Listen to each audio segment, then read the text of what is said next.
What do you do? I'm Howard Thompson from Channel 11 News. Come on. What kind of guy are you? Where's your boss, gang? This guy's not going to throw a pizza at me or anything, is he? I don't need your authorization. Where are you from? Hello, is it Robert Schneff here? Hello there, Howard. How are you? Fine, how are you? This was one of the last places that Jamaica Smith was seen alive the Wednesday before Thanksgiving. When we first started reporting this, it was a missing person story. But tonight, this Help Me Howard report has become a murder investigation. You said your name was, you told this lady your name was Jamie. Have a great day. Not the actions of someone who doesn't have something to hide, pal. See you next time. According to a source close to the story, on the Tuesday morning before her disappearance, Jamaica Smith was walking past this Dunkin' Donuts when a maroon Chevrolet Tahoe drove up onto the sidewalk and blocked her path. What about this part about where she was bound and gagged? Yeah. Who did that? Run that by me again. I still can't believe these guys are still out there pulling this off. Folks, you should avoid any ad for a job that offers a high salary with no experience necessary. That career opportunity is a non-starter. We first found out about Milbank's little elevator problem when we were contacted by the residents of 780 Garden Street, which of course is no Garden of Eden for the people who live here. Now, this all took place up here in the Mount Hope section of the Bronx. The FBI has confirmed that one of its agents did have several phone conversations with Andre regarding what was happening around here. I can take all my insanity off here. That is how we do it. Great time in the story today. So, this fuzzy stuff and everything. Anyway, so if you have a problem, is this stuff still on me? Cut. That's the way we do it. If you have a problem, you can send me an email. What's wrong? Why are you shaking your head? I got this stuff. I have stuff still on my head. Have a great and safe, happy Halloween. And remember, if you have a problem, you can send me an email or... I forgot how to say it. If you have a question or a problem, you can send me an email to helpme@wpix.com, or you can call my hotline at 212-210-2490. You can follow me on Twitter and become a fan on Facebook. Happy Halloween. The Pix News at 10. Good evening. A shocking development and a story we have been following exclusively for nearly a week. It started when Howard Thompson got a desperate call for help. Find a missing mom. She vanished after dropping off her children at their school in Queens. Tonight, there's been a terrible twist in the case. Howard is at PS 156 in Springfield Gardens, Queens, where she was last seen. Howard. Yes, Peter and Katie, thank you very much. This was one of the last places that Jamaica Smith was seen alive the Wednesday before Thanksgiving. When we first started reporting this, it was a missing person story. But tonight, this Help Me Howard report has become a murder investigation. The body of 39-year-old Jamaica Smith was found this morning in the side yard of an unoccupied home by a meter reader in Uniondale, Long Island. Jamaica Smith disappeared the day before Thanksgiving. This past weekend, police arrested 2 individuals for using Jamaica Smith's credit card. Lola Vereen, Smith's sister, says police told her the 2 people in question bought gas and an alcoholic beverage at an undisclosed location.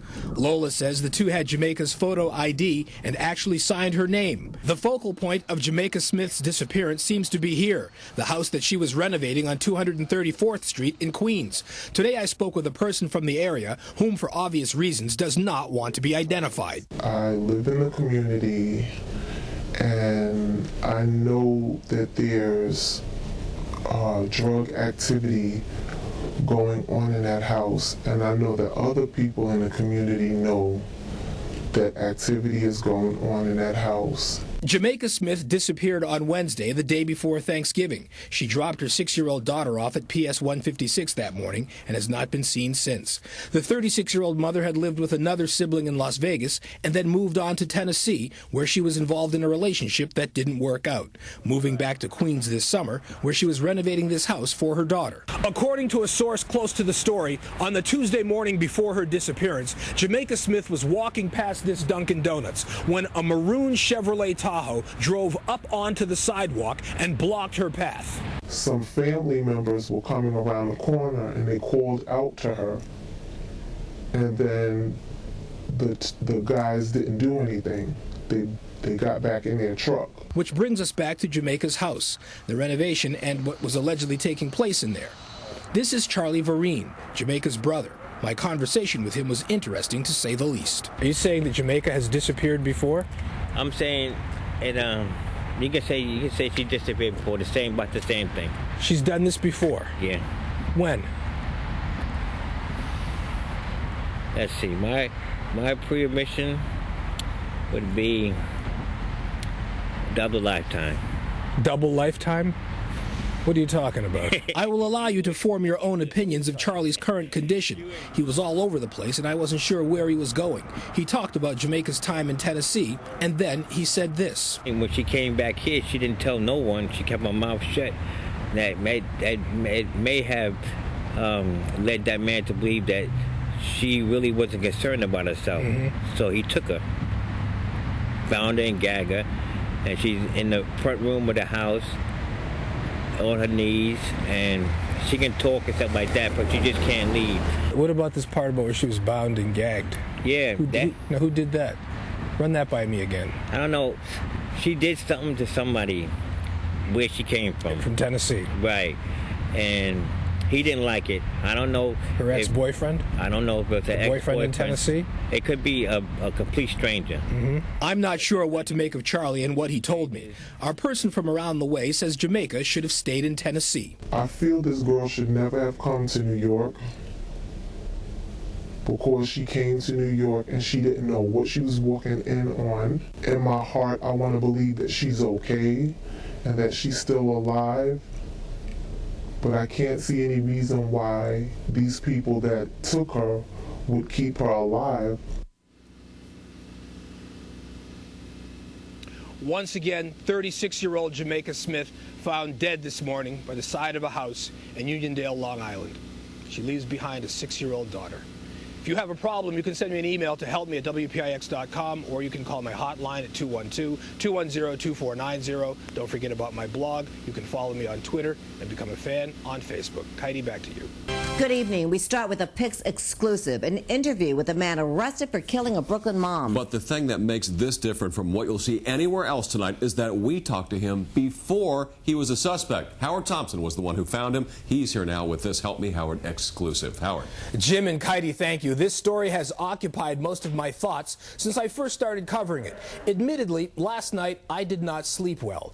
This morning I received word that Nassau County Police arrested 34-year-old Marvon Jamat of Queens.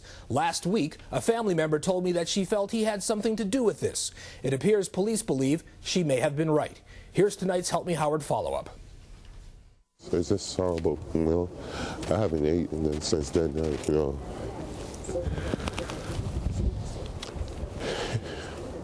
I don't want to get myself sick. That was Marvon Jamat talking to me last week.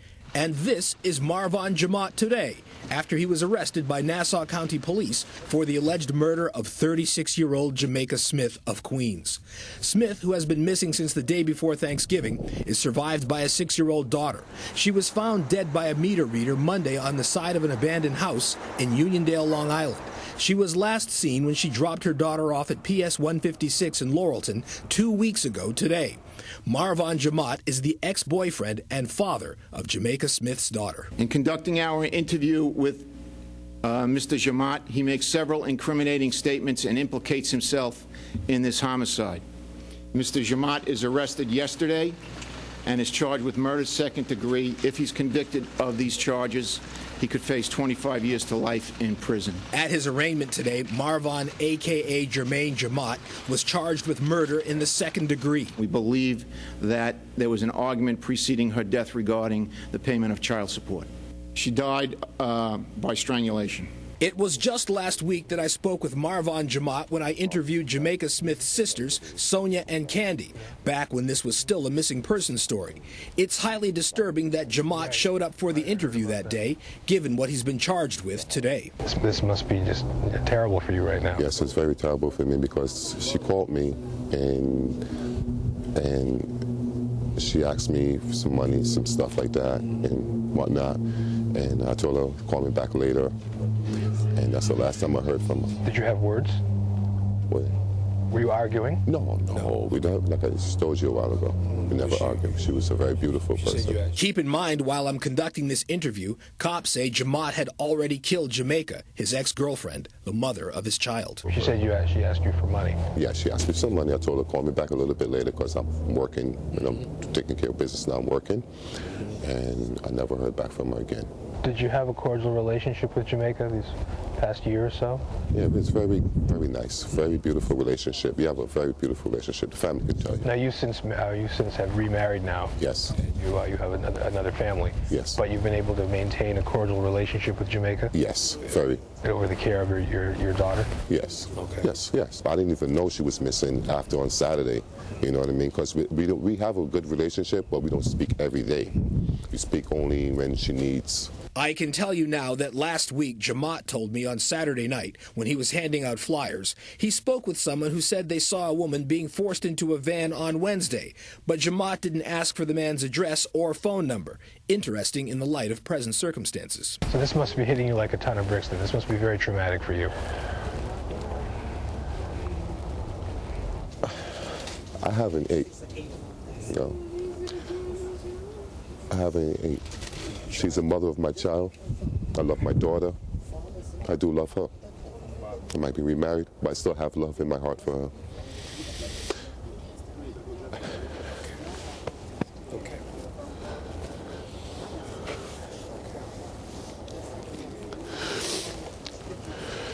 It's just horrible, you know. I have an 8, and then since then, you know.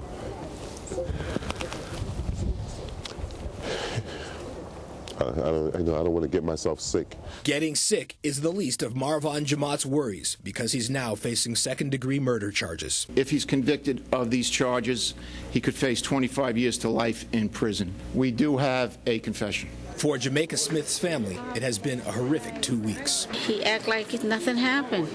Nothing happened. He was there with the family, handing out flyers, came to the house, like nothing happened. The media. He spoke with the media, and it's just ridiculous.